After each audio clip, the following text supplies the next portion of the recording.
from the heart of Dubai, where tomorrow is being built today, to the world. Welcome to the CTO Show with Mehmet. Here, we redefine technology and reimagine possibilities. With Mehmet, delve into the riveting realms of AI, cybersecurity, and digital technology. Experience the thrilling highs and lows of startups. Immerse yourself in the spirit of entrepreneurship and witness the future of business innovation being written in real time. Now, without further ado, let's tune in and explore the future.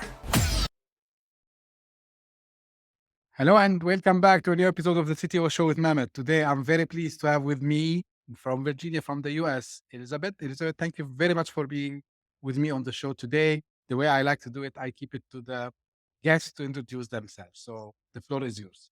Well, thank you so much. Yes, my name's Elizabeth Lewis. I'm an executive performance coach. I work with STEM individuals, mainly high performers.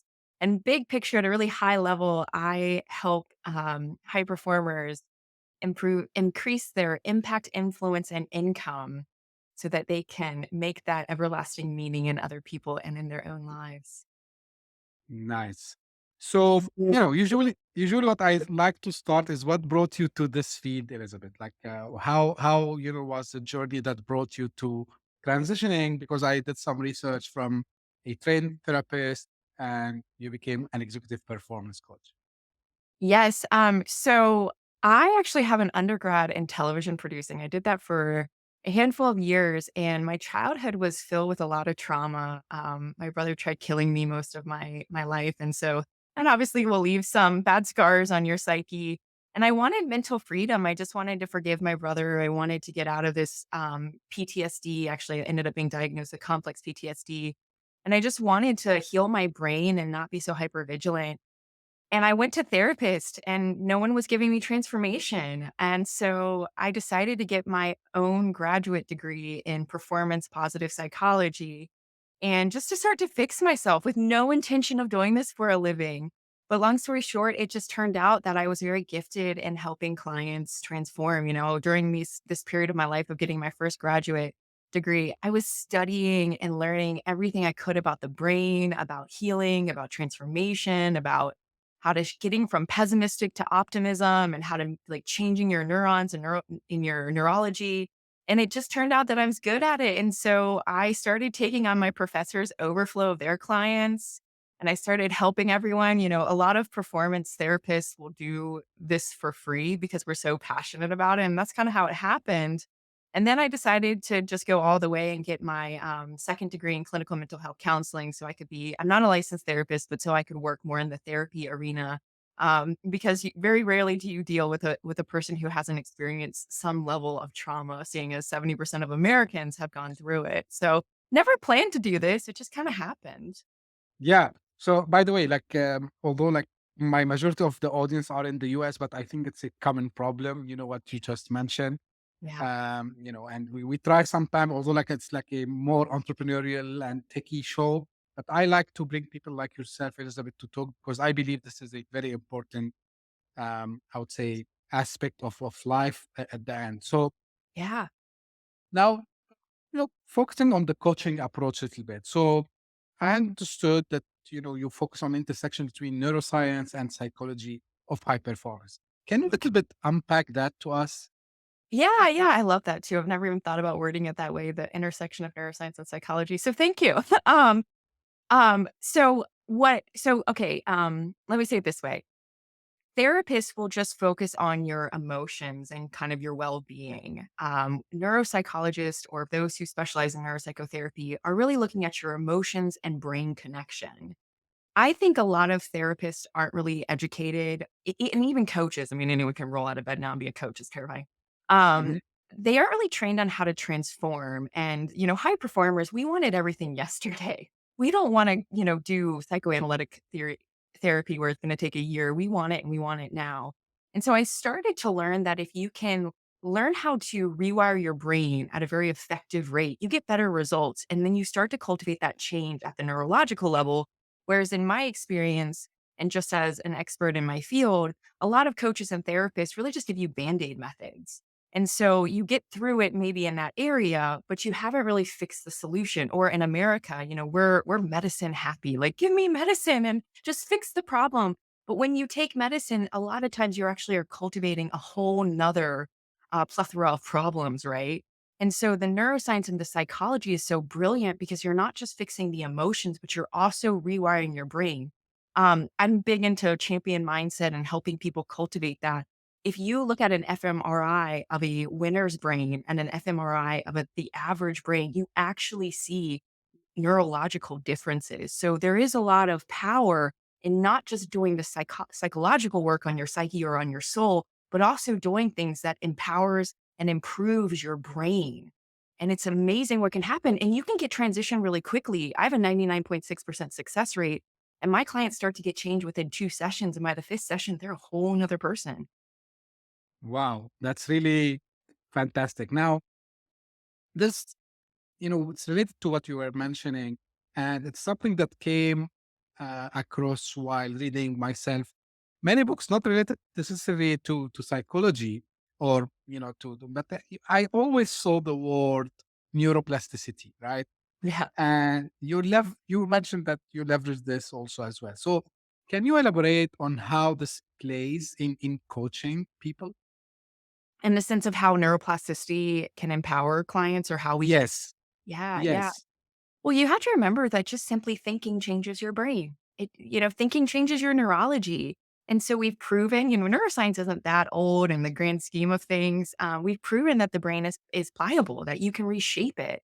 And one of the best ways to reshape it is how you think. I mean, we've proven in neuroscience that you go the direction of your most dominant thoughts. Most people don't even know their dominant thoughts, unfortunately, which is terrifying because 95% of our thoughts are the same. And so if you kind of see your mind like a muscle on your body. Like, let's just take a bicep, for example. Your bicep isn't going to get stronger or denser unless you do what? You work it out. And you have to be intentional, right? Like, if you're going to go to the gym and you're like, oh, I want really big biceps, you can't work your legs and expect your biceps to get bigger, right? You have to be so intentional with it. And it's the same with your mind.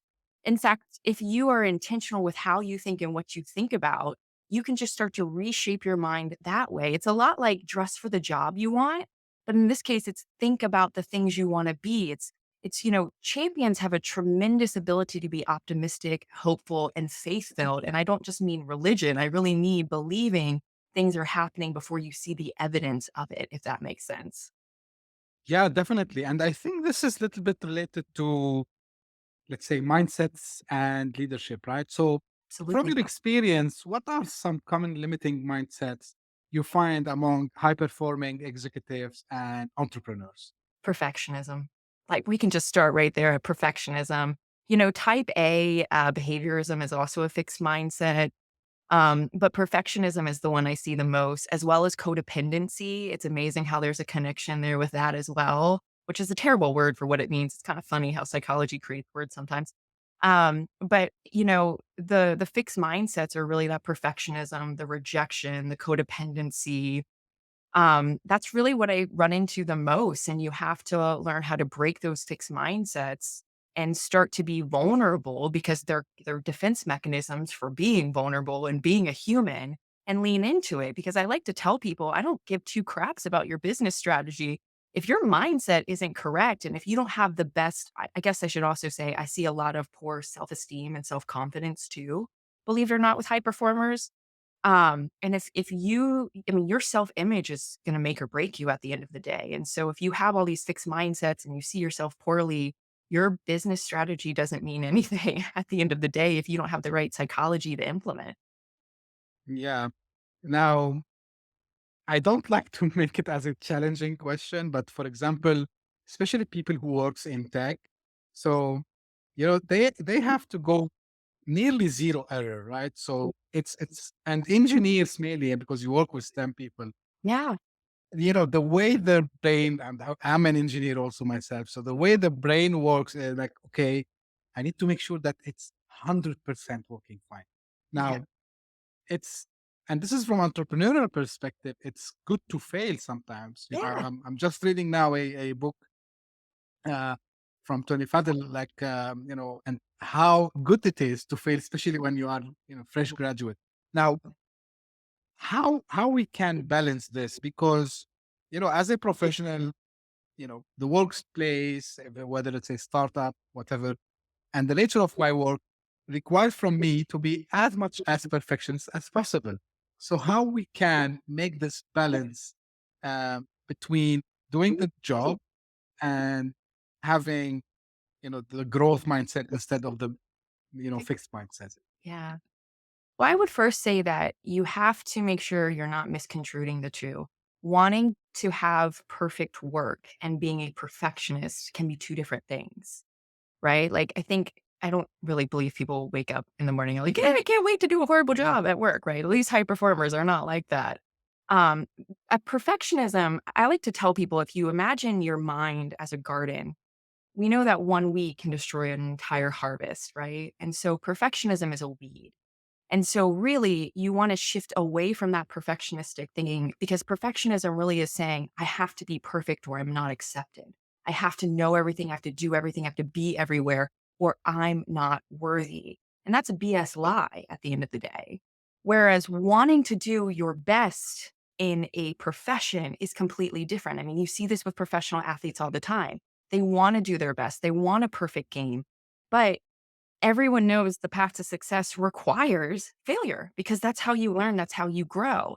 And when you have that growth mindset versus the fixed mindset, for instance, of perfectionism, you're able to explore and participate in failure in a way where you see the opportunities, where you reflect, where you learn, where you develop resilience. I mean, I'm not an engineer, but I've worked with enough of them now to know that sometimes those mistakes you make are actually what allows you to figure out the solution. So it's more so the intention and the um and perspective you have when you run into it. I mean, yes, there is pressure for you guys to get it right. But just imagine being able to face that pressure with the freedom of a growth mindset versus the additional pressure and stress of perfectionism. Your brain is not wired to work well under fear at the end of the day.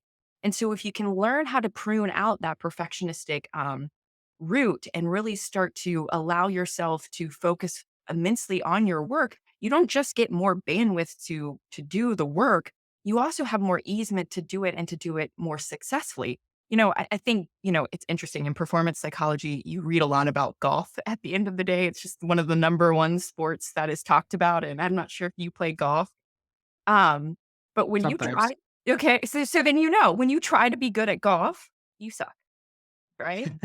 Yeah, When you allow yourself to be in the moment and you're relaxed, it's just amazing how well you can do. And so when you struggle with perfectionism, you don't really trust yourself at the end of the day.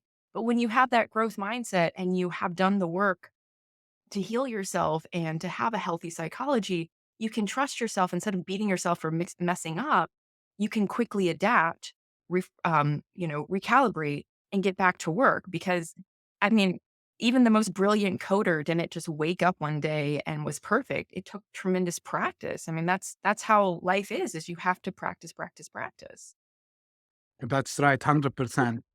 And just to add on that, I think one of the mistakes that usually people do is, they neglect the amount of learning they can have from doing mistakes. So Yeah. I learned it the hard way also as well.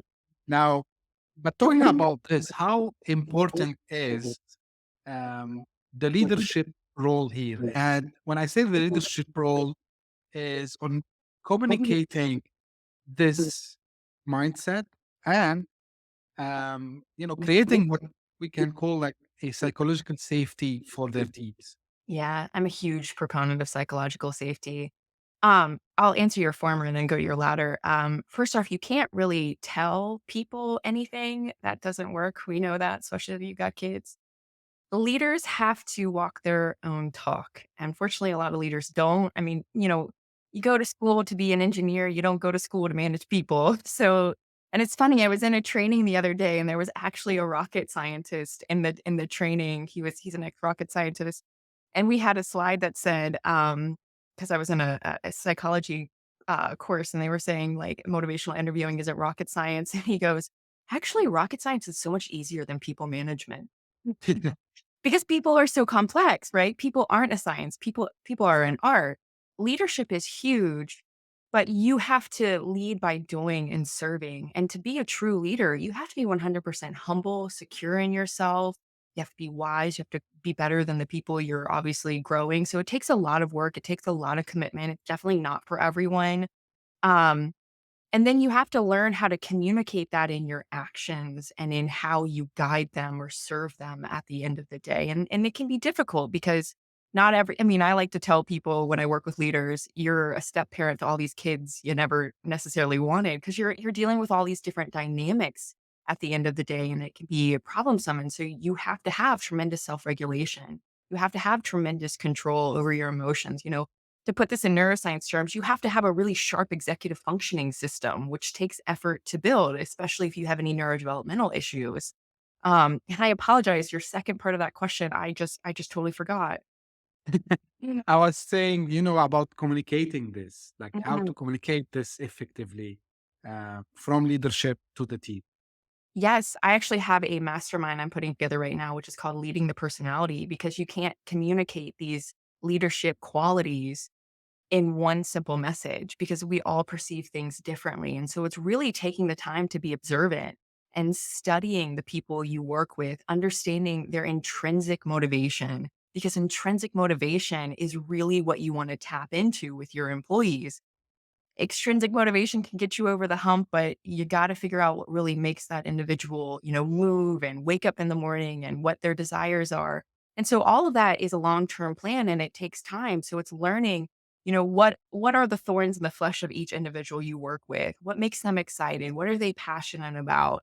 And what are the words that trigger and not trigger them? So it's really having that investigative mindset and being curious Hmm. and really being patient, but more importantly, and I think this is very difficult, more so for men, just because of how the culture of the world really raises men, you have to be vulnerable. You have to really lean into some of that uncomfortable communication and take the time to connect with them. Because a lot of times, this is what I see a lot of leaders doing is they just try to stay focused on work and what the work agenda is. But you have to create a relationship because people are relational and they're going to do more for you if they truly feel cared for and safe to speak their minds, right? Like, how many times have you seen a leader that just like barks at you or snaps at you if you say the wrong thing? One of the worst things you can create at the end of the day, especially in the tech fields where you need a lot of creativity and innovation running through. Yeah, that's 100% correct. And unfortunately, we still see people who are having this, mentality. But, slowly things are changing, I would say. Now, like us, especially you deal with STEM people. So we care a lot about metrics and outcomes. So your approaches lead to business results backed by data. Mhm. Can you share some metrics that usually you focus on? Sure. I mean, I can tell you the results that my clients get. I mean, I have a 99.6% success rate getting my clients to their goals.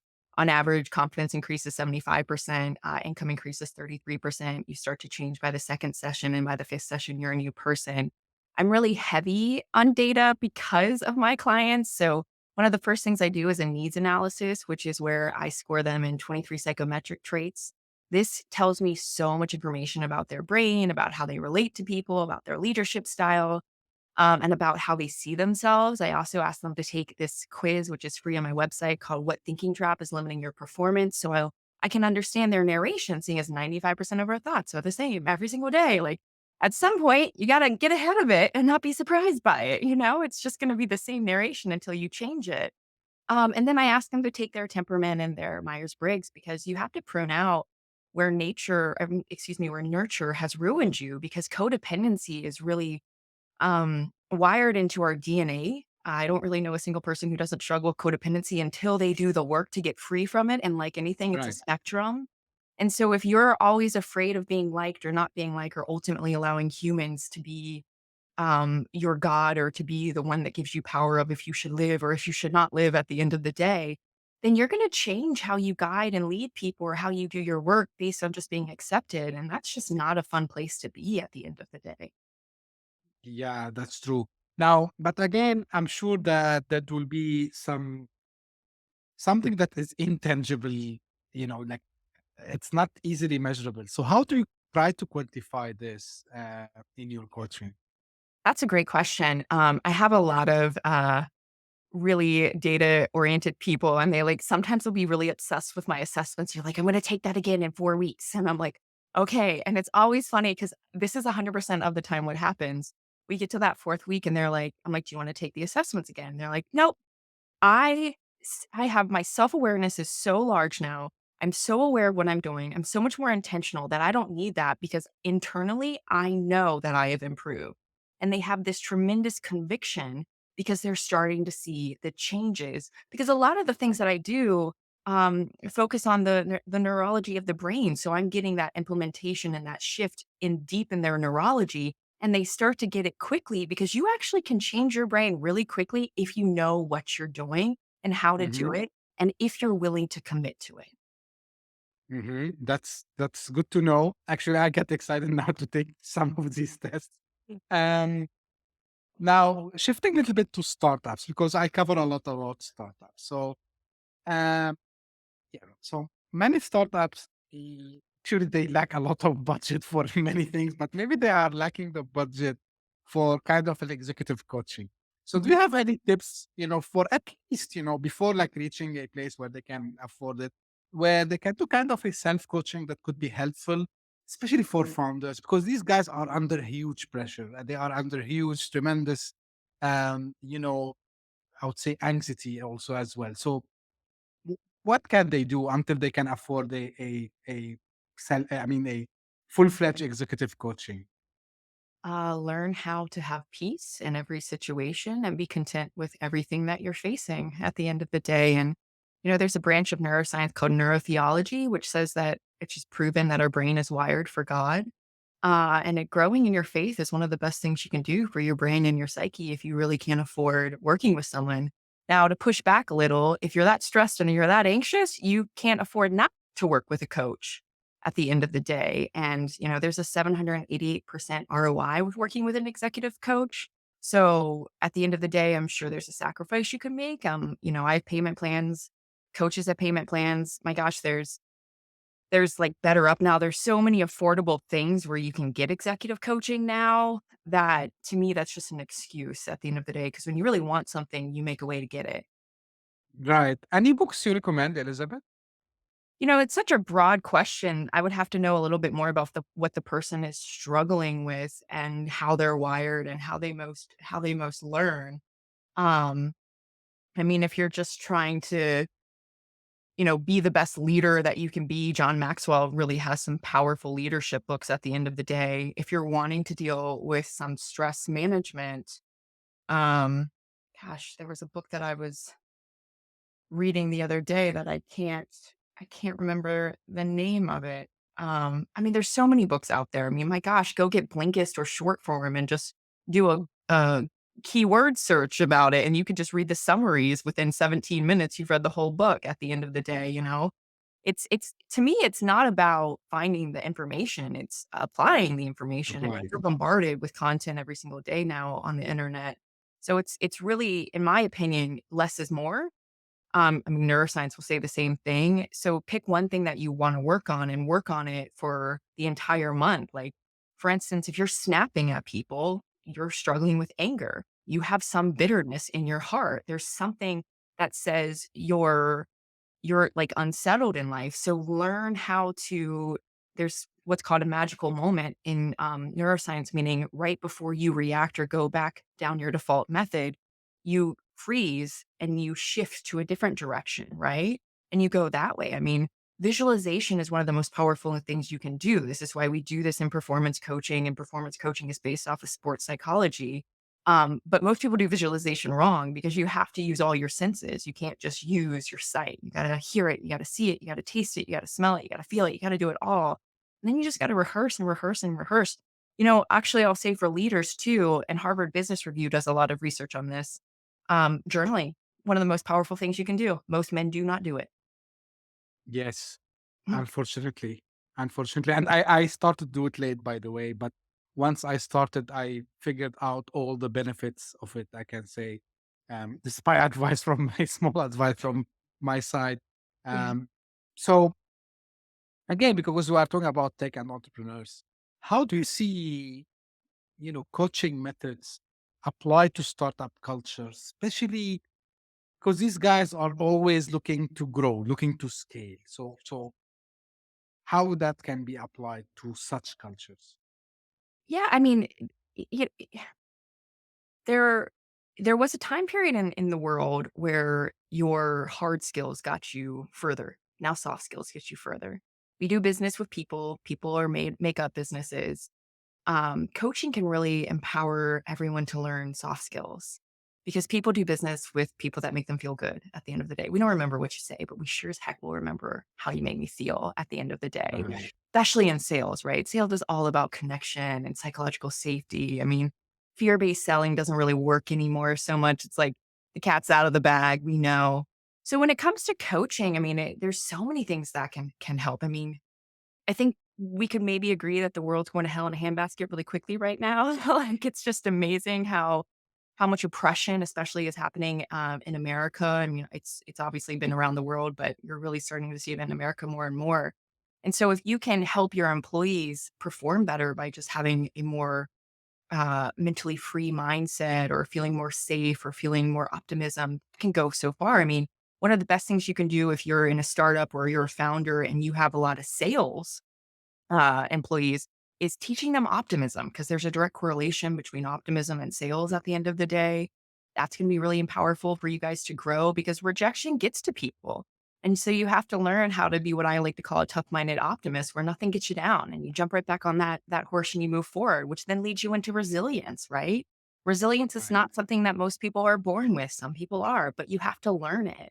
And so coaching can teach you how to have resilience at the end of the day.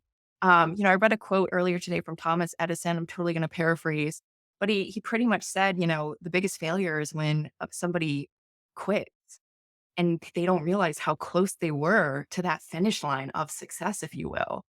And so it's just learning how to pick yourself up. The Marines have a saying, fall 7 times, get up the 8th time at the end of the day. You just gotta get up, and the question is how can you get back on that horse 1 second less than before at the end of the day? And so, it's really creating that solution-focused mindset that can help founders, entrepreneurs across the board. Coaching is great at the end of the day. I mean, there's a belief in sports psychology or performance psychology that you have the right amount of motivation. It's just tapping into it. And so this is what I like to teach my leaders, especially my financial advisors, is you have to learn how to speak in a way that gets your employees or your clients having change talk. Because when they start to hear themselves and their ability to change, then they're more likely to do it at the end of the day. And so, I mean, coaching can just help you with your people skills at the end of the day, which is so much of what life is nowadays. 100%. And I love, the resilience part of it, because I think it's what people are missing a lot, giving up early, Yeah. you know, thinking that it's done easily. Yeah. Um, there's I'm a big fan of Robin Sharma, and I read all of his books, and he repeats sometimes, at the beginning when I started this journey of transforming to listening to coaches, listening to podcasts. So I didn't get at the beginning the idea of something being repeated multiple times, and I was saying why they are repeating this, like whether Yeah. him or like other people in the same field, and I'm sure that you do the same with your clients also, Elizabeth. And then I figured out that actually repetition, it's one of the things that it Yeah. it will rewire your brain. And Yeah. then after a while, you start to understand, okay, now I understood why this guy was repeating this concept, because he wanted or she wanted me to get it. And this helps in the resilience, by the way, because when you Yeah. start to remember these, phrases and quotes and, the paragraphs from the books, you start to put it all together. Mhm. And if you allow me just, this is one, I'm not sure if you relate it or not, but it came to my mind now about how to relate things and then be resilient. If Yeah. people goes and, one of my favorite graduation speech done was by Steve Jobs, when he say, like when everything start to fall back, what something happened, and then, and if you hear his speech, he's talking about actually a resilience story and a mindset story. And, you know, and I appreciate all those people like yourself, Elizabeth, who tries to help people not to give up. So, and this is leads me, Yeah. what is the most challenging aspect of being a performance coach? For me, for me, it's probably that I don't it's not really a problem, so that's why I laugh, but I'm so, obsessed and hungry with learning, um, that sometimes I have a hard time turning my brain off at night because I read, I study, I watch so many, what's it called? Like trainings, or I do a lot of psychology trainings. I just always wanna be my personal best, and I love learning to the point that sometimes I'm like, "Oh my gosh, my hobby is learning, and I wanna take a break from learning, but I find everything else boring." So it's like, I wish I could just, like, read a fiction book or something, but for me, it's always like, I just wanna learn. So I think the hardest part is sometimes being like, "Okay, I'm gonna take a break from learning, or I'm gonna take a break from thinking." I'm just very introspective, very investigative in my thinking style, so I think the hardest part is probably, like, wishing I could learn a little faster than I probably can at the end of the day. Yeah, well, everyone wishes like they have this super brain where you can suck all the information and have it Um, processed at once. Yeah, maybe one day we will have that. Let's see. yeah, or where you can, like, Um, flip through a book really quickly and you're like, "Oh, I got it all," right? Like, it's just, that's my thing. I just love learning. I mean, my job is my hobby is my job, so I'm very blessed in that aspect.